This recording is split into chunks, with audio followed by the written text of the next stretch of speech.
huge fan of V. So you actually you scare me a little bit. It doesn't hurt when I bite. It really doesn't. I get used to it. I keep thinking back to that scene where Anna had just discovered all the gifts were gone. And that was chilling. And a reminder, if you do have questions for Morena, we do have some microphones where you can line up back in just a few minutes. We will be taking some questions. Speaking of questions, want to get to one that you're probably asked all the time. Is Firefly coming back? It's not a convention without that question. I don't know. I don't think so. I don't know. How do you do it? How do you get the 9 of us in the same room together? It's been impossible over the last 15 years, right? And I know you're asked a lot, but take it as love, because that show has meant so much to so many people. When you think back to that show, what stands out as the best memory? There are really a gazillion of them. We really bonded as a family, and I don't mean that in any cheesy way. I mean, I do mean it in a cheesy way. I mean it really affectionately and truthfully. It's not just like a line we say to our fans. That experience single-handedly changed how I saw work from that moment on. And we just moved around a lot. Jewel and I had a very special kind of relationship. We like to tease each other, and one day on set we were really bored. We were in one of those big cargo bay scenes where there wasn't a lot going on. I was mostly me and the boys talking down below, and her and I were just sort of like the background, and just kind of like after 12 hours, we're like, what are we doing here? And we should also just shoot this out. And we decided to come up with a game. How would you kill yourself in the cargo bay? So even though Jewel and I could not really speak across the room from each other, we would do things like take our tongue and like go near an electrical outlet and each other. She would sort of like pretend she was pulling my earring out and like slit her throat. Just fun ways to pass the time. Oh yeah! And in looking at what you've done, I mean, there's so much that you've... and I'm excited that you're here, but I actually spilled my water. Oh, thank you. Okay. No. A little bit, but no, that's mostly water there. What's your favorite movie experience so far? As far as which movie have you enjoyed the most? I'm going to go with Deadpool.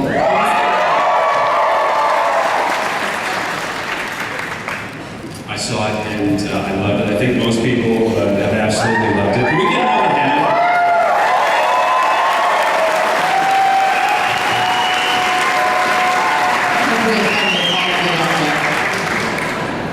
Growing up, or even starting your acting career, was science fiction anything that you were interested in? Not even a little bit. What were you interested in when you were younger? Well, I guess it's a total lie, because Star Wars was a big thing when I was younger, obviously, but I was not an avid fan. I loved the movies and enjoyed it, but, it's not something I thought I would be doing. I was into, 10-year-old girls into My Little Pony, and Dungeons and Dragons was a cartoon I enjoyed very much. Teenage Mutant Ninja Turtles. Air Bears. 5, 4, 3, 2, 1. Care Bear Countdown!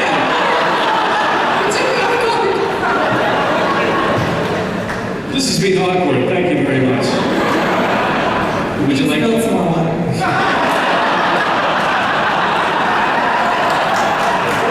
How to kill yourself on the ATV main stage? Spill water with a microphone. Would you like to take a few questions? I would love to. Come on, guys. What do you want to know? This is your chance. I can't see out there. Yeah.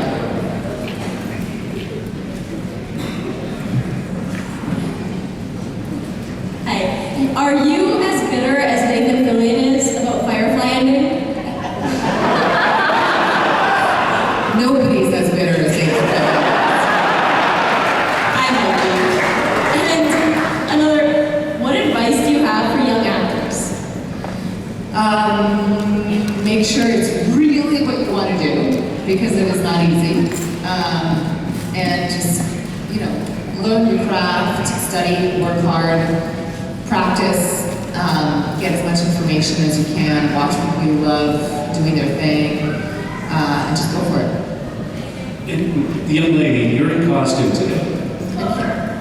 Can we bring up the lights just a little bit? Oh, I got it. My first episode. Very nice. You look great. Thank you very much. Go ahead. If Firefly were to get a reboot, would you advise people as What do you think? Yes. Over here. So, being the love interest of both the main leaders in Gotham and Deadpool, who does it better? Langell, Goody Two Shoes, Jimmy Gordon, or Wade freaking Wilson? If I don't say Wade Wilson, you might kill me. Let's go with them. Just consider that when you're back for International Women's Day. Very good. You remember that. Don't you forget it. Plus, Wade Wilson is Canadian. That's important to remember. From the city that smells like, sounds like. Ah, next question. Okay, so of all your roles, I really loved you in Stargate. And I was wondering where that falls in your level of enjoyment between the shows you've been in. It was really fun. It was they were a very bonded cast by the time I got there. They've been doing the show I think for 8 years or something, or 9. Very nice, very welcoming. It was a little tough going in because I had all these like the contacts and I was not excited about one of my first things. I was up on this really tall platform and speaking to a crowd, and I had just put in these color orange contacts, and they give you television, so it's like you're looking through, a binoculars or something. You can't see no peripheral vision, and I felt like I was going to fall off. It was not the most exciting day on set, but it was a fun show to do. Hi. Hello there. So we see Ryan Reynolds as his character Deadpool is really zany on screen. Does that spill over into the set? Like, is there any really funny moments you remember on set? He's really dull. He has no sense of humor. Really ugly to look at. He's just kind of there. He's a lump. Every moment working with him is blessed. Thank you. Hi, so I was wondering, with your character in Deadpool, she later turns into Copycat. Would you eventually want to take on that role? I would. I don't know if it's up to me necessarily. Because Copycat is a shapeshifter, so I can't be me. But I don't know. I don't know what their plans are. I will be doing Deadpool 2, which will be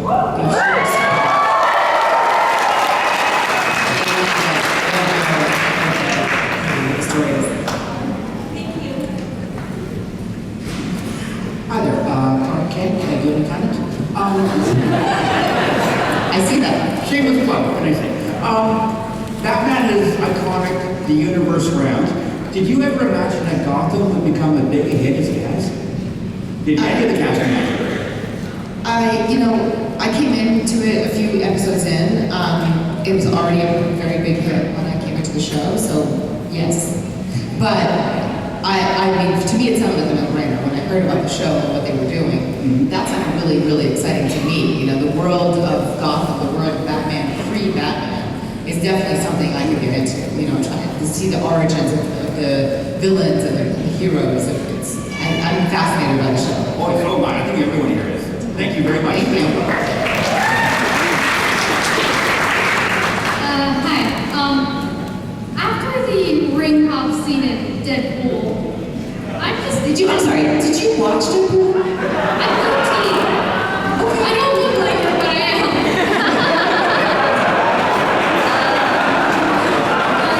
After the ring hop scene in Deadpool, did you eat the ring hop?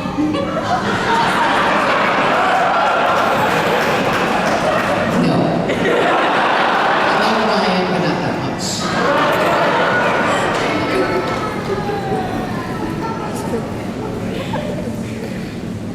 I think like most of the people here, I took a glance through your biography as far as your film and gold and silver screen credits.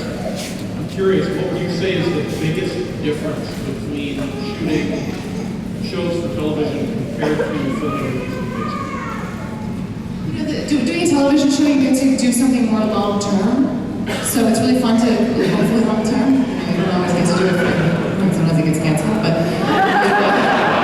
hopefully shoot a character for a long time. So you get to, you know, experience that person for a while and see all the different scenarios that they could be. Oh, don't cry.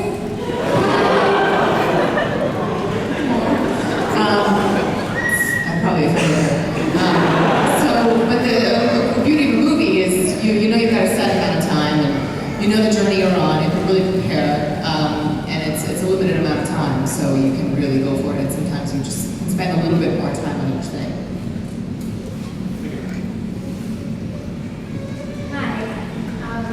Hi. I've heard from a reliable source that Nathan Fillion helped himself to a lot of souvenirs at the end of the show. I was just wondering what might be the most significant or item that he took from the set. He took? He took everything. In my shuttle. I was like, get out of here. This is nice stuff. But I hear occasionally they pop up on Castle, right? Or they did. But I literally think he took a little bit of everything. Thank you. I took my tea set. One of my tea sets. When you are working on a show, is that basically accepted? It's a no. It's 1,000% a no. Because if you go back into production or something happens, like you need all that stuff again, you have to be calling everybody out. Like, did you have the... So you're not really allowed to do stuff. And I think also they like to... I don't know where that stuff goes, honestly, when a show gets canceled, but I think maybe auctions and... You know, I think a lot of it gets put in a big storage box at Warner Brothers or Fox or wherever it is, and then for the next... If they need it again, they pull it out. You can take anything you want this afternoon, by the way. Oh, thanks. Just grab it. It's fine. It's yours. Great. Hi there. Thank you. I used to work as a production assistant, and I've done the 18-hour work week before, and my question to you is with the schedule so like you work sometimes for 18-hour days, but sometimes how do you manage balancing your personal life with your professional life?